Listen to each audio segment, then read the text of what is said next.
Daily Broadside day 948. Well, I can't fight this feeling. I've been running round with circles in my mind. I can't remember the lyrics. I couldn't fight it anymore today, so I just got back from the doctor a couple hours ago. And 6 days was enough. I couldn't it was a lot of I ran through the gamut from Saturday to Sunday to now.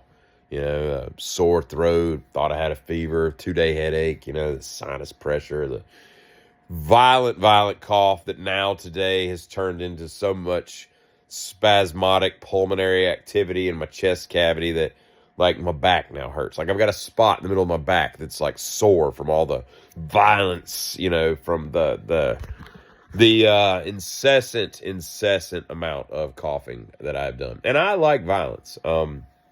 To me, violence is a gift, and you got to embrace it. You need to be able to handle it and deal with it and let it course through your veins. But this is not the kind of violence I adore. This is violence on the lung capacity type of side, and that's not good for anybody. So I end up going to the doctor. So I go to the doctor, and when I get to the doctor, they send me to the bad waiting room with the sick people. I got a mask on and everything. And I'm sitting there and they like, fill this out. So I go over to my table or my chair and I'm filling this out. And it was like, do you have any interest in hurting yourself? And are you lonely?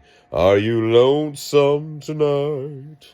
And I'm filling this out and I just draw a big line through like zeros. No, it's a waste of my time.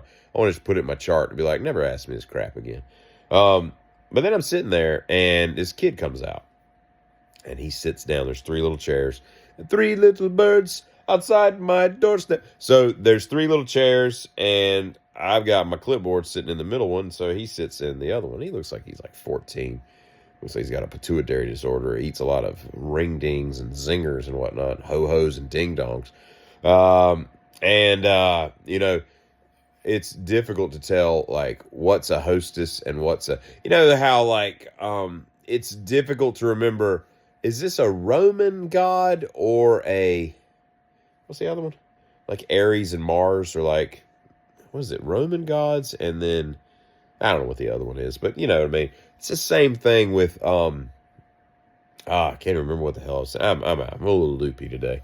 But anyway, the kid comes out and he's 14 years old, I'm gonna say, and his dad hands him a clipboard and he's like, "Well, can you fill this out?" And the kid goes, "No," like that, and the dad holds on to it. At which point it was all I could do not to start parenting this child. Because here's the thing, right?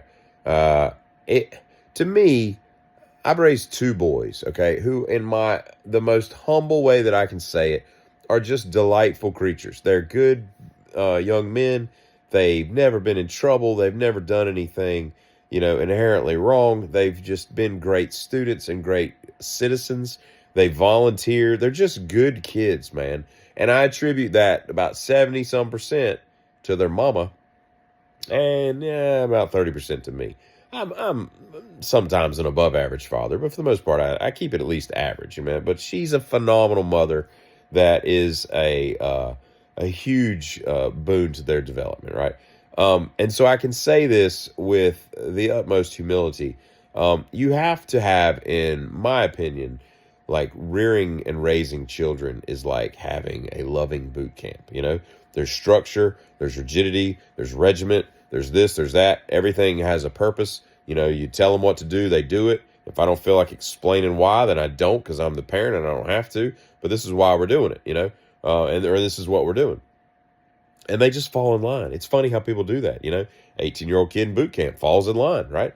And, but throughout that, they don't need to, you tell them you love them, and you tell them, man, I care for you. You're the love of my life. I'd do anything for you. And if anybody tried to hurt you, I would crush everything with all my soul. They need to hear that. It doesn't need to be like at the end of boot camp when it's over, like, dang, drill sergeant, I didn't know you hated me. You like me. I thought you hated me. No, I don't hate you. I was trying to make you strong. Yeah, you can make people strong, without, and tell them you love them at the same time. So that's kind of like our philosophy with regards to parenting. It's a loving, caring boot camp, And so far it's worked great. I mean, they do what they're supposed to do, and they're delightful people. But this kid, it was all I could do not to just start parenting right there in the lobby. this milquetoast father. Because I was this close to just being like, I don't know if that's your father, but he's an adult and he just asked you to do something. So why don't you grab that pen and fill that thing out? I love you. I mean, it was that. So at any rate, that's enough lobby parenting. I go back to the room, right? This lady comes in. She's the nurse. And she pulls down this, little computer from this, arm thing, like a TV mount, and she spins it around. And I'm like, oh, what is this? And she's like, I like to inform people that I let them see their chart. I'm the only one who does that. And I'm like, I like the cut of this girl's jib, And I'm like, can I request nurses going forward? Because I like this. So I'm, looking at my chart and all this stuff, and I've never seen it before, I don't know what I would liken it to. Like the first set of titties you see in your life, you're like, oh, well, a lot different than on TV. But but I'm looking at my chart. Maybe that's probably not a bad. That's probably a bad like way to describe it. But it was cool because I was like, oh, this is what my chart looks like all these years. So we're filling out my chart. I'm going through everything and all this stuff, and so she's asked me some questions, and one of them is she starts asking me about like, are you wanting to hurt yourself? Are you lonely? And I'm like, why did I fill this out if you're going to ask me this? I didn't say that, but I answered it, and she's like, is there anybody in your home that wants to hurt you? And I'm like, it's just me and this dog with ridiculous talons that even though I cut them, they still like embed themselves into me. You ever like, I dated a vet tech one time, and she looked like a cutter. It was like her forearms from cats, dealing with cats all day, just all shredded, It's hard to be a model when you're a vet tech. Let's just say that because, your arms are just always trashed. And that's what I look like a lot of times because this damn dog, is just always hurting me. But I said, yeah, no, then the dog incessantly jumping on me even when I say no, nobody's really trying to hurt me and all this. And then she says, how much alcohol do you use? And I was like, and she's like, we've revised our choices. I'm like, oh, good, because the choices never work. Here were the choices. Never, 2 to 4 times a month, 2 to 3 times a week. And then I think the next one was like every day or something like that. And I'm like, and I told her, I was like, how can you make a jump between 2 to 4 times a month and 2 to 3 times a week? Like there needs to be like 9 different choices. You know what I mean? Like, because I could go 3 or 4 weeks and not drink at all. But then I might go out 4 nights in a row and have 11 drinks. I don't know. This is so stupid. And she's laughing, because she didn't make the rules. And I'm like, just put me down for 2 to 3 a week. I mean, that's, And then she's like, well, how many every time you have a drink? And I'm like, what are my choices? And it was like 1 to 2. And then it jumped from like, 5 to 8. And I'm like, how do we go from 1 to 2 to 5 to 8? What happened to 3 and 4? It's just, I don't know. But anyway, we I see the nurse practitioner. I'm trying not to cough right now because it's violence.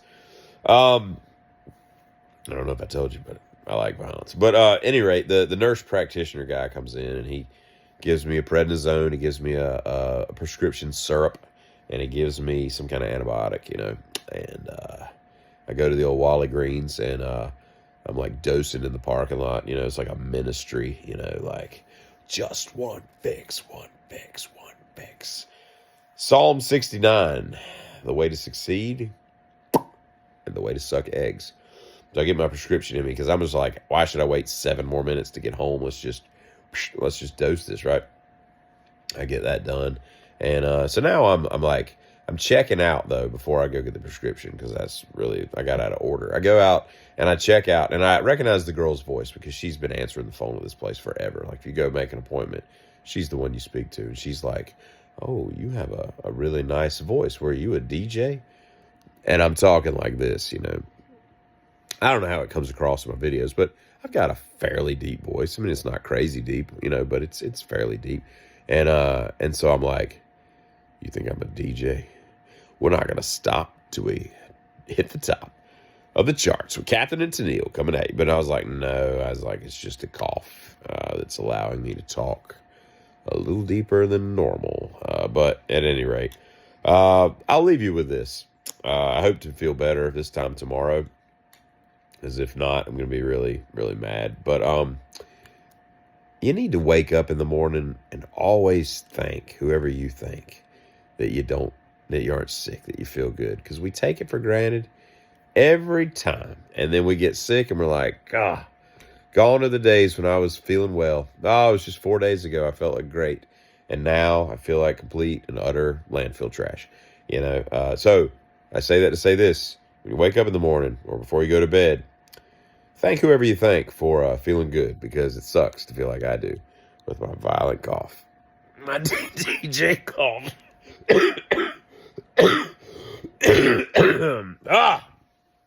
So I'm going to go read a book about the presidents. I'm on Monroe. Giddy.